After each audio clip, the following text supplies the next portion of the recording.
আসসালামু আলাইকুম বোনা। আজকে একজন পরিচিত কাস্টমার আসছে দোকানে, এসেই মোবাইলটা দিয়ে বলতেছে, ভাই মোবাইলে চার্জ হচ্ছে না। আমি হাতে নিয়ে দেখি মোবাইলটার মডেল হচ্ছে আইটেল ভিশন 1 প্লাস।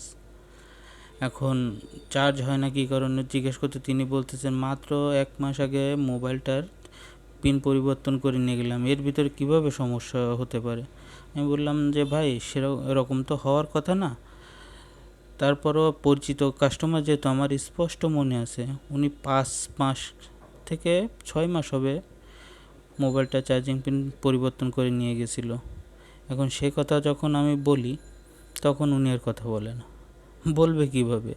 উনি তো নিজেও বুঝতে পারতেছে যে আমি ভুল কথা বলছি।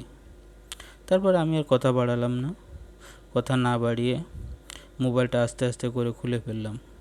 খুলে ফেলে দেখলাম পোর্টের ভিতরে প্রচুর পরিমাণ ময়লা ধুলোবালি জমে গেছে। তারপর দেখতেই পাচ্তেছেন পুরাতন পোর্টটা খুলে ফেলছি। খুলে এখন একটা নতুন পোর্ট লাগিয়ে দিব। নতুন পোর্টটা লাগিয়ে দেওয়ায় ভালো করে পরিষ্কার করে নেব। পরিষ্কার করে নতুন একটা পোর্ট লাগিয়ে দিলে ইনশাল্লাহ কাজটা হয়ে যাবে। আপনারা বেশি বেশি করে সাপোর্ট করবেন।